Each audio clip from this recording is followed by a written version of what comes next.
Hello and welcome to HT Deepdive, the daily show from the Hindustan Times table, which deep dives into key issues facing India and you. Delhi is burning, and the big question on everybody's lips is how soon can the situation be brought under control, and why and how did we let the situation escalate anyway? Are political parties and their vote bank politics to blame? Are the police to blame for not taking action on time? Can a riot really take place if cops get serious and don't let it happen?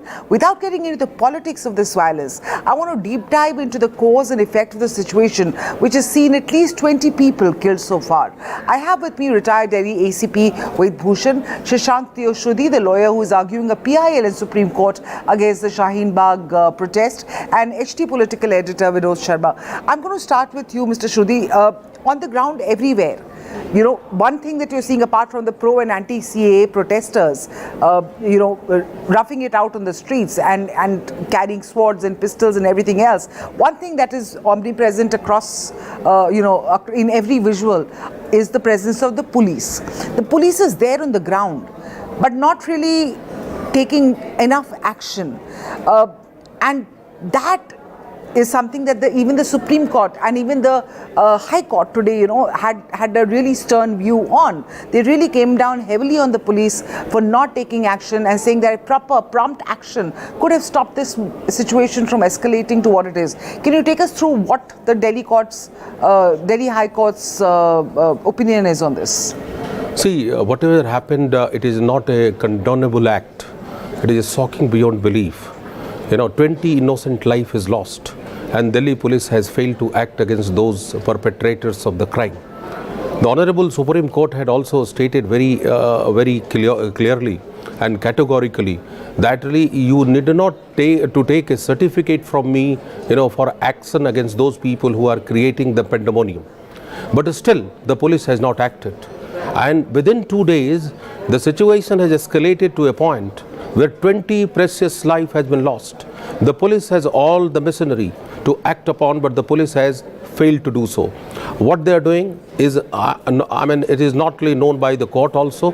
The Supreme Court and the Delhi High Court today also consistently held that whosoever is responsible for not acting as per the law, the case will be registered against those police officers also. So, but how do you, because at the end of the day, even policemen, of the people who are injured and even killed, there are ample policemen also in the litany of people. There was one IB officer who's also but he was mute. He just went out to see from his house to see what's happening in the streets, and and his body was found in a drain today.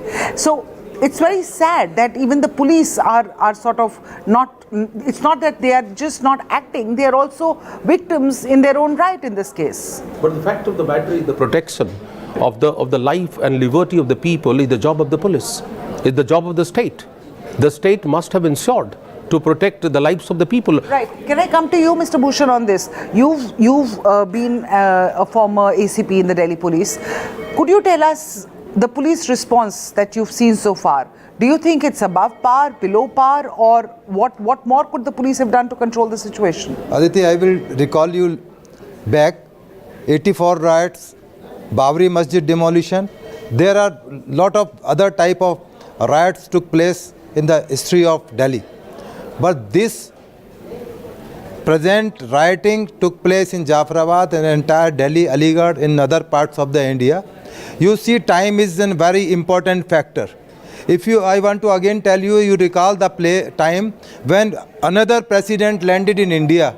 Sharma ji will tell you, I don't recollect that time. At the time in Punjab, terrorism was on the peak. 40 persons of a particular community was killed in a roadways bus, to highlight that the condition of Sikhs are very pathetic. And in the same manner, you see the timing. For police, for the court, time is very important factor. At this time also, when President Donald Trump, as soon as airplane down, Jafrabad ladies sitting very peacefully, they came suddenly on the road, and other parties, leaders like Kapil Mishra and other things took place. You know very well, the court is already pointed out, that takes the action whosoever, any party, belongs to any party. This rioting took place suddenly. time is very crucial. They want to give a message. Their bosses, their remote control wants to give message to America, to entire world was watching, because it's a big personalities. He is our guest of India. They want to reflect that the position of Muslims are very pathetic. They are being crushed. Their rights are being violated by this government, present government. So the time and the action, and as far as police is concerned, I want to tell you, every time police action, inaction, overaction, police is always remain in question. This is again police question.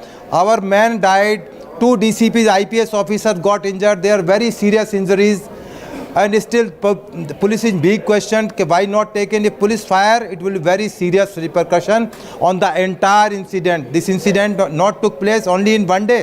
It was taken 72 days. They were sitting in Shaheen Bagh, and this is a pre-planned system is going on to take all the things, and this is now picture is clear. Everything is exposed now.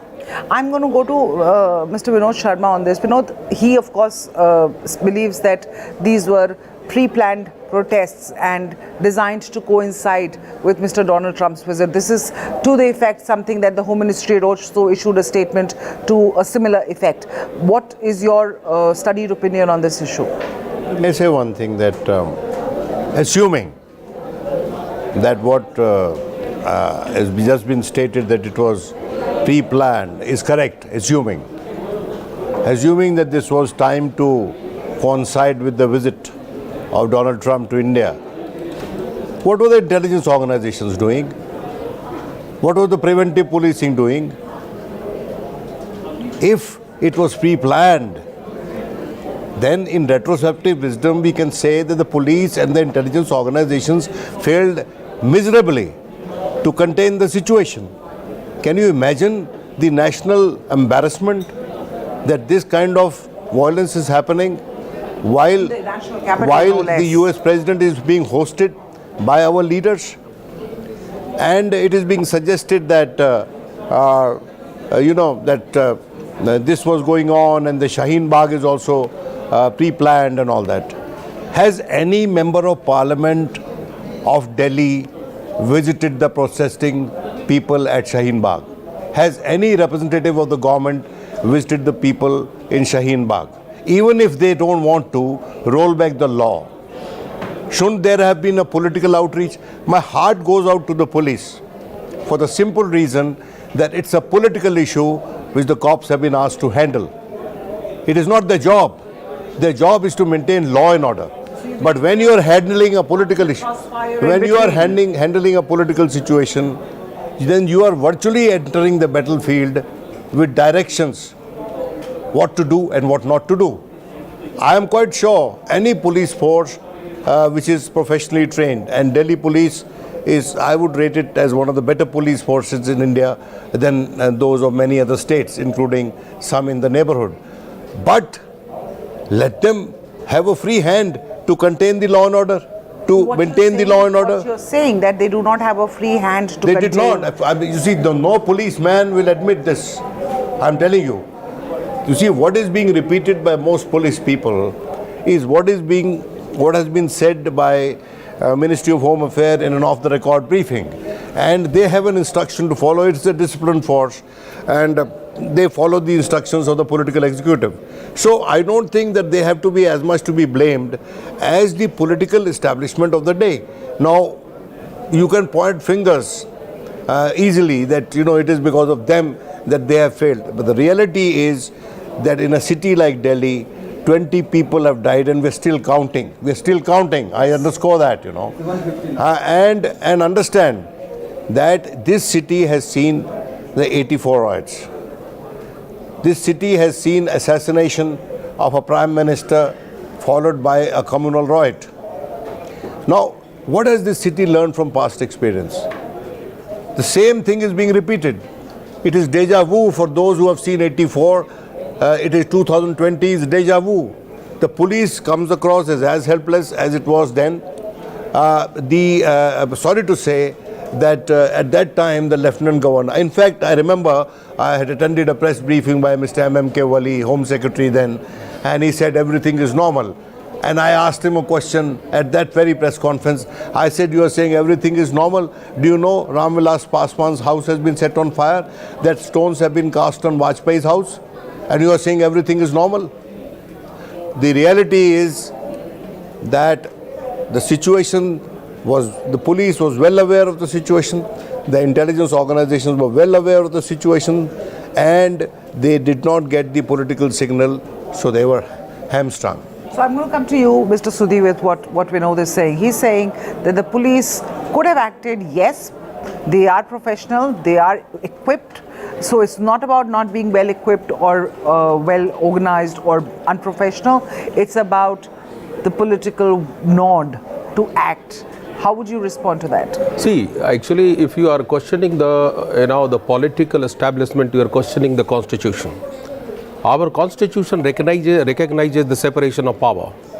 It is admitted fact that the police has to act under the political dispensation.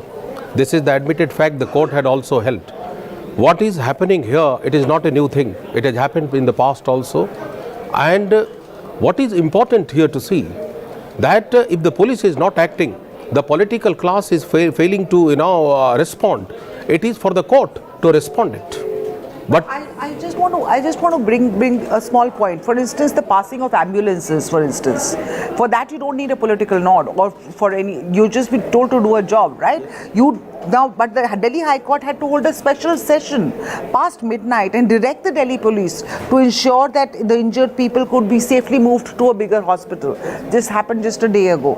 Then, and while the court was even giving out its submission, the Delhi police had already started directing, allowing the ambulances to pass and so that they could. So if the police wants to act, it can act pretty quickly. We cannot say that they don't want to act. Passing of ambulances, sending, helping the injured, that doesn't require a political nod at that time in the night. see, one thing is very clear. Actually, you may say anything that the political nod is not there. But I differ from this because, in normal cases, if you go to the police station, the police is acting. Though it is maybe a political issue, but the fact of the matter is that if the ambulance, if the children, the school bus of children are not coming, it is such a serious issue. And the Supreme Court had clearly stated that you need not to take a certificate from me. You have to act. Even on the instruction of the Honorable Supreme Court, if the police had not acted, what you can say? They directly report to the Supreme Court. Why they will be waiting for a political master, to get a order and all? This is something which is, condemnable. And one more thing which I wanted to tell to you, that see, the protester at Shahin Bagh, which is very important here, they are illegal protesters because they have not taken a permission from the law and order authorities. And if they are sitting there illegally, why the police has not registered an FIR against all of them and come to the court? They have not done so. On both sides, the police is not acting, is what you're saying. That's what I am telling you, because the police is absolutely, because for each and everything you have to go to the police, because the police is the only one organ which is responsible for the law and order situation. Who is responsible for law and order in Delhi? Delhi, who is responsible for law and order in Delhi? The Delhi police. I'm asking you, sir. Delhi police, sir? No, not Delhi police. That's the implementation arm. Vinod Sharma Where is the authority? Where is the authority? Where does the authority lie? Vinod Sharma ji is a very It's with the Home Ministry. Yes, Vinod Sharma ji is a very senior journalist. He knows how police functions. He tell each and everything how Delhi police works. I will give you an example, Sharma ji. Baba Ramdev removal from Ramlila ground. How command was taken by the so-called Chidambaram Sahab or Home Minister Sahab. You remember that incident? Right. How in the midnight scene. He had to wear a suit and escape. Yes, I will tell you another example. This Baba, the Anna Hazare was taken to Tihar jail. On whose instance?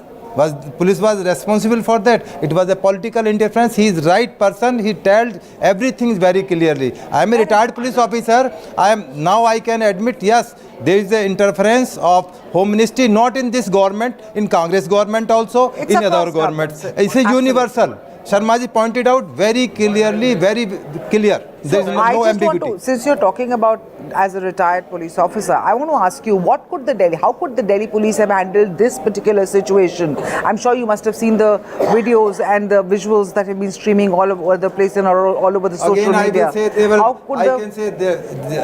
I had to admit that there are somewhere failure by the police or by this government. Ultimately, government had to take responsibility. Now, NSA, Mr. Doval is there on the ground. They are taking stock of the situation. Why Doval is there? He's a national security advisor.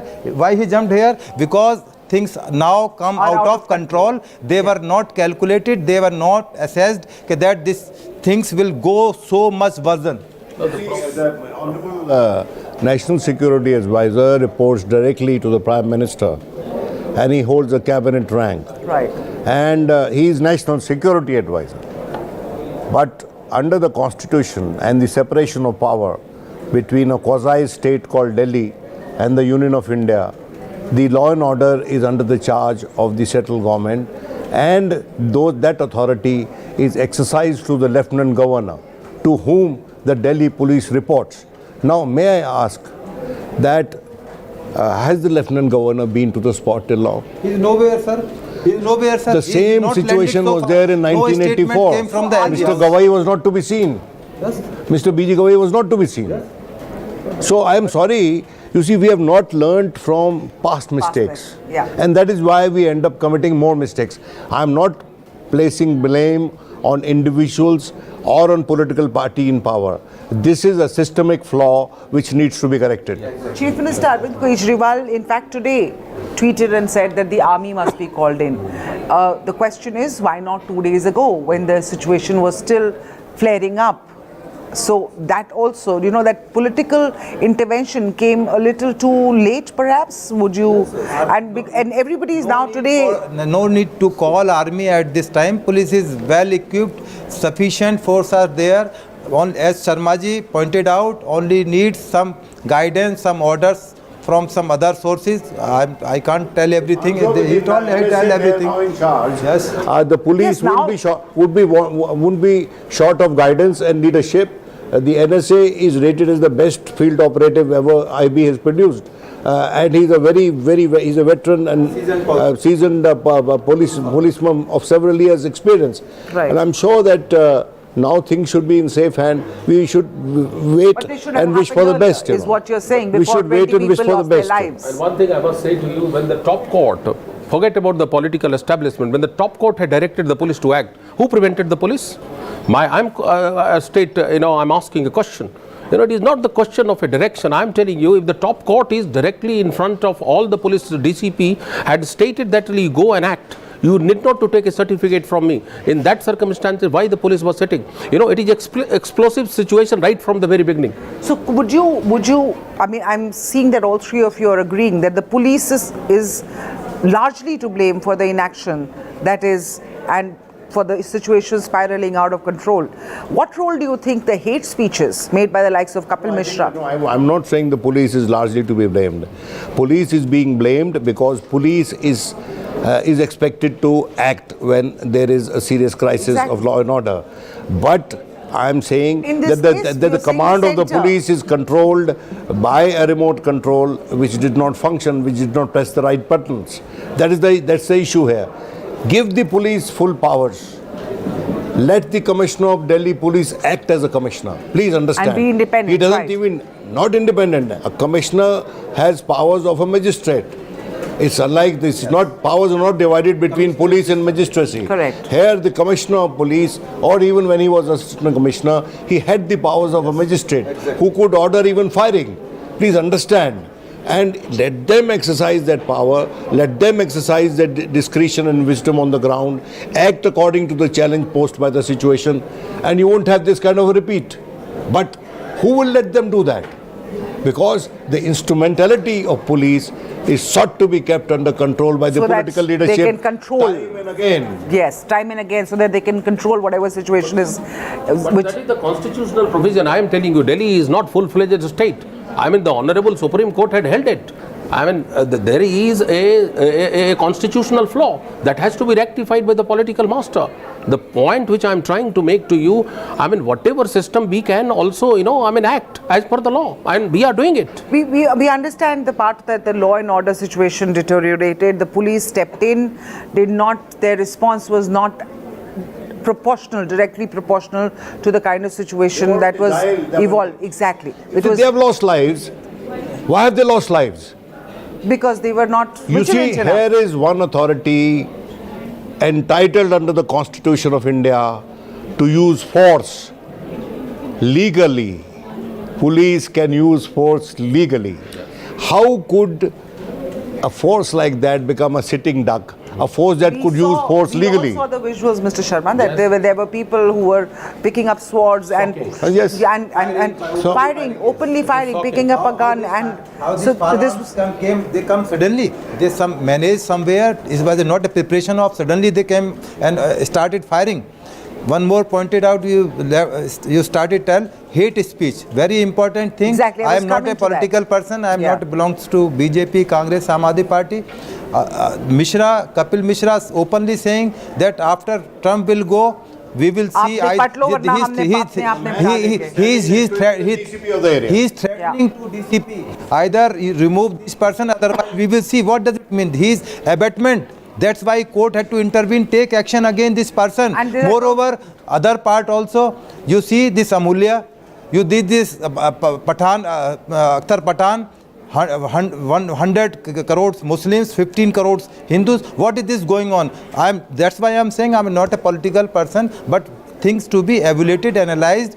All they were fueling this incident. They were all organized, pre-planned, and they were fueled only this. I'm going to go to Sudhi. Sudhi, you are arguing a PIL against the Shaheen Bagh protest, sit-in protest, which has been on. I am also complainant in this. I want to tell you, I am the first person who made a complaint to the police because my way to my village goes from this place. Right. I have to take 3-4 kilometers extra. My fuel is extra. Yes, I am also a petitioner in this. Yes. People of Delhi who live in that area, and I am one of them, are suffering every day. So that's very difficult for us to commute. So I understand the need for a PIL and the need to go to a Supreme Court against the protest, arguing them that they should shift their place of protest to another place. You're not against the protest, but you just want the road freed up. Yes. The protests have been on since December, right? There have been no clashes.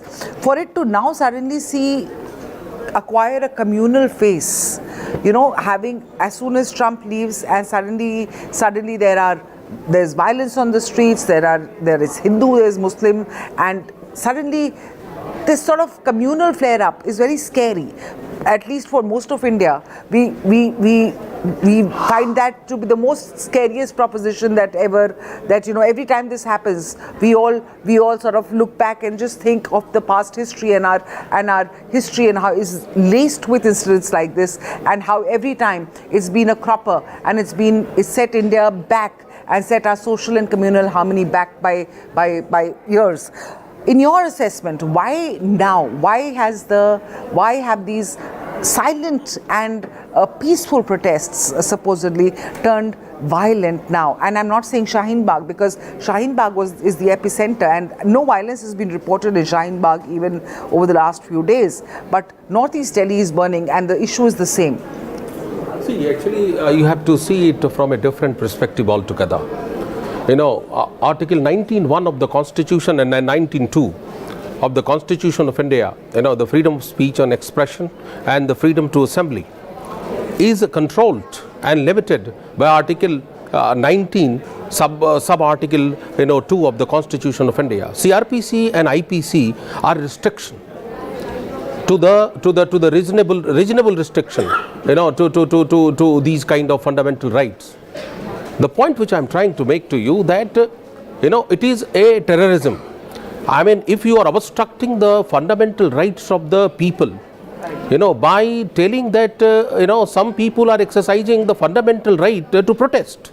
I mean, you are obstructing the fundamental rights of the thousands of people, by few hundred people. So it is an act of terrorism. It is terrorism is not killing a person. It is also a terrorism because you are depriving these people from the enjoyment of the rights. Right. So I think Vinod needs a... I wouldn't use the word terrorism. You see, right to protest, right to free speech, from which emanates the right to protest. There is a right to free movement also. yes. And it guarantees Right to that- movement is also a fundamental right. Right. So there are the choices between two rights.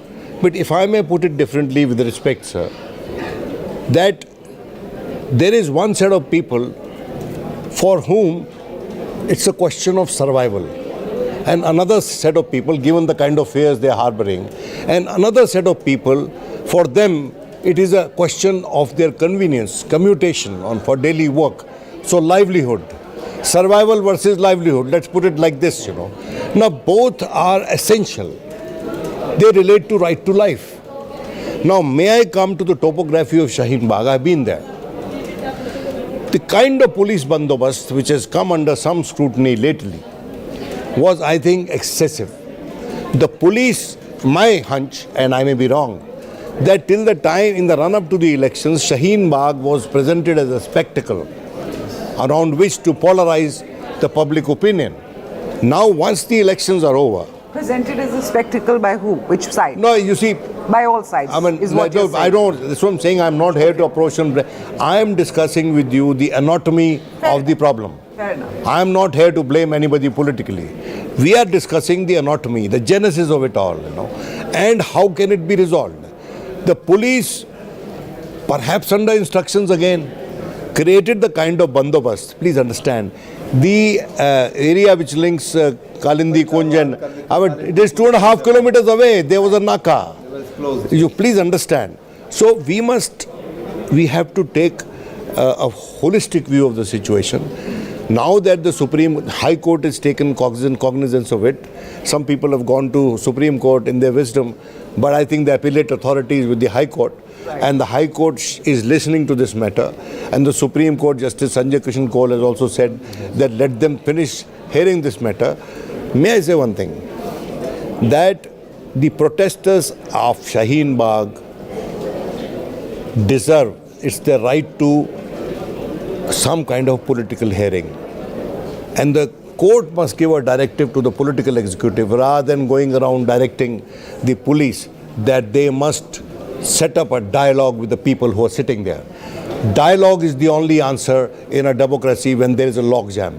And without dialogue, there cannot be democracy. And mind you, Supreme Court Justice Deepak Mishra, in a lecture that he recently delivered, underscored this point. Dissent is my basic right. Democracy is not merely representative. It has to be interactive between two elections. And that is what those people are seeking. You may not roll back the law. Don't roll back the law, stick to your guns. But give them a hearing. Right. It's about actually going out there and actually making a point. At Like least he's going getting a hearing as a person who's protesting against that. But the point I beg to differ, a right to protest is a fundamental right. Undoubtedly, it is a weapon by which really you can bring out a major changes, Right. But at the same time, you have a corresponding duty also. You cannot usurp the rights of the other people. I mean, you are supposed to take a permission from the police to stage a protest. You cannot block the arterial road. which is a fair point, and you've gone to the Supreme Court with that fair point, Yes. and so that we can't decide on that point here. The Supreme Court is already mulling how are we going to decide on that. But what we can, Kapil Mishra yes, violated the sanctity of the Supreme Court by making that statement. Absolutely. On video. Supreme Court was already seized of the matter. He was threatening the cops that look, until Trump is here, we are quiet. Once he goes away, hum aapki baat bhi nahi sunenge. So he was clearly his statement, which is why the court, I think that was unheard of, that the court actually played the clips in court. And Police has to take some action, legal action to register FIR or to detain Pathan Akhtar, to arrest, detain Amulya, to detain Kapil Mishra, whosoever. He should not have said, mere registration of FIR will not do. Strict action should be taken against those people who are perpetrating, who are instigating the commission of crime. Because they are committing a crime against humanity. 20 people had been reduced to lifeless body. I mean, who will be responsible? Absolutely. 20 people dead, and of course no answers so far, and of course, and we're not going to be arriving at any answers right now over here either, but at least the discussion is out in the open. 20 and the death toll really, from what I hear from some of my esteemed panelists, it's going to go up much higher, and many of them innocent bystanders in this entire spectacle which is playing out in Delhi. And hopefully this entire situation will now be brought under control with the NSA, National Security Advisor Ajit Doval, yes, and school exam, and of course people inconvenienced, but more than that, lives lost. And of course Ajit Doval now out on the streets, a little too late. He should have been there earlier. Some more stringent action should have been taken against the perpetrators. The initial days of how this entire riot-like situation spiraled out of control really set a lot of people were really shocked at some of the apathy which was shown by the policemen, no less. But yes, it's the same policemen who are also out there on the streets battling out the political storms, and some of them even losing their lives, and many of them injured and in hospital. We must remember that. We'll keep coming back to you with more. Keep watching HindustanTimes.com.